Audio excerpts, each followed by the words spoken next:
नमस्ते। आज हम एक ऐसी कहानी सुनने जा रहे हैं जो शायद हमारे सोचने का नजरिया ही बदल दे। ये कहानी है संघर्ष की, उम्मीद की और उस अटूट इरादे की जो एक टूटे हुए छक्कर के नीचे भी एक आलीशान महल खड़ा कर सकता है। चलिए, उस माहौल में चलते हैं जहां ये कहानी शुरू होती है। सोचिए, एक छोटा सा गांव, मूसलाधार बारिश हो रही है और एक घर के अंदर एक लाचार पिता अपनी बीमारी से लड़ते हुए ये शब्द कहता है। ये सिर्फ कुछ शब्द नहीं थे, ये उस परिवार की रोज की जिंदगी की हकीकत और उनकी गहरी निराशा थी। तो आखिर इतनी निराशा क्यों?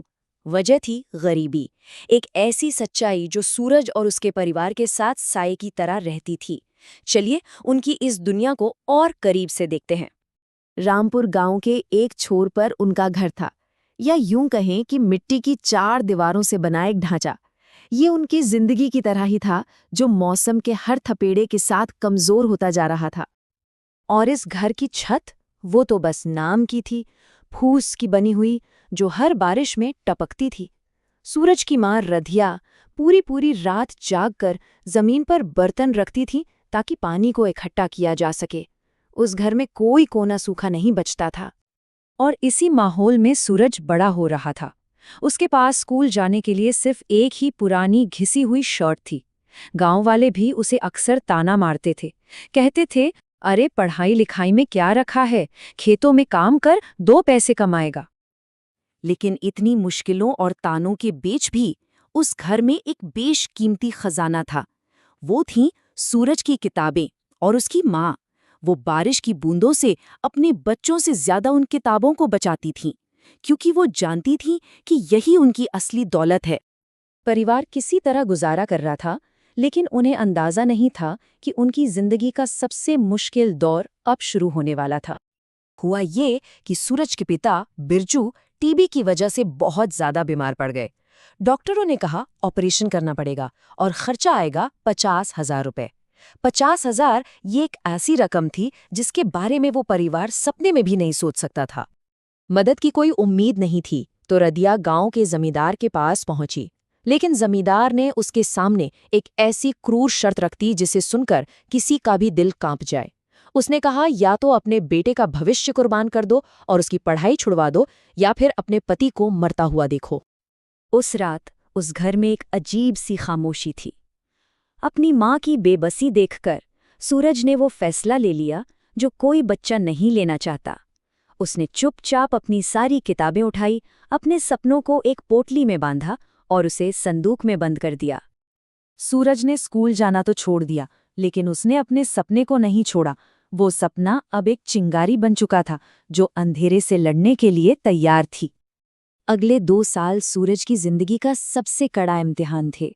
दिन में वो ईंट के भट्ठे की जलती आग में खुद को तपाता और रात में सड़क पर लगी स्ट्रीट लाइट की हल्की सी रोशनी में अपनी किस्मत लिखता। इस सफर में उसकी छोटी बहन चांदनी उसकी हिम्मत बनी और माँ का प्यार उसकी ताकत। और फिर वो हुआ जिसकी किसी ने उम्मीद नहीं की थी। उसने प्राइवेट परीक्षा दी और पूरे राज्य में टॉप कर दिया। लेकिन मुश्किलें अभी खत्म कहाँ हुई थीं, किस्मत अभी और परीक्षा लेने वाली थी। स्कॉलरशिप के पैसे मिलने में वक्त था, लेकिन शहर जाकर दाखिला लेने के लिए पैसों की तुरंत जरूरत थी। तब उसकी माँ ने अपना वो इकलौता घर, वो टूटे छप्पर वाला महल भी जमींदार के पास गिरवी रख दिया। आगे चलकर आईएएस के फाइनल इंटरव्यू में उनसे एक मुश्किल सवाल पूछा गया, अगर तुम फेल हो गए तो क्या करोगे? इस पर सूरज का जवाब सिर्फ जवाब नहीं, उसकी पूरी जिंदगी का निचोड़ था। उसने कहा, मैं उस मिट्टी से आया हूं जिसे जितना रौंदा जाए वो उतनी ही सख्त हो जाती है। मेरी माँ का त्याग बेकार नहीं जाएगा। तो चलिए अब कहानी के उस हिस्से में चलते हैं जब उस इंटरव्यू का नतीजा सूरज के गांव पहुंचा। गांव की वो सुबह बिल्कुल आम थी, जब तक कि एक तेज सायरन की आवाज ने उस खामोशी को चीर नहीं दिया। गांव वालों ने जो देखा उन्हें अपनी आंखों पर यकीन नहीं हुआ। धूल उड़ाती हुई 3-3 सरकारी गाड़ियां लाल बत्ती वाली गांव की तरफ आ रही थीं। ऐसा नजारा उस गांव ने पहले कभी नहीं देखा था। सबके मन में एक ही डर था कि सूरज ने जरूर शहर में कोई बहुत बड़ी गड़बड़ कर दी है और अब पुलिस उसे पकड़ने आई है। और फिर वो पल आया जिसने सब कुछ बदल दिया। गाड़ी से सूट बूट में एक अफसर उतरा। वो सूरज था। वो सीधा अपनी माँ के पास गया, जो उस वक्त भी खेतों में काम करके मिट्टी से सनी हुई थी, और अपना सिर उनके कदमों में रख दिया। एक पल में एक बेटे ने अपनी माँ को वो सम्मान लौटा दिया था जिसकी वो हमेशा से हकदार थीं। कलेक्टर बनने के बाद सूरज ने अपने गांव के बच्चों से जो बात कही, वो असल में उसकी पूरी कहानी का सार है। उसने कहा, गरीबी कपड़ों में होती है, सोच में नहीं। बस अपने सपनों को कभी खाली मत होने देना। ये शब्द हर उस इंसान के लिए उम्मीद है जो आज भी मुश्किलों से लड़ रहा है।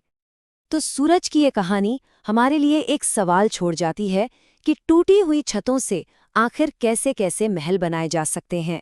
ये हमें याद दिलाती है कि अगर इरादे चट्टान की तरह मजबूत हों, तो हर मुश्किल को पार करके कामयाबी का एक नया महल खड़ा किया ही जा सकता है।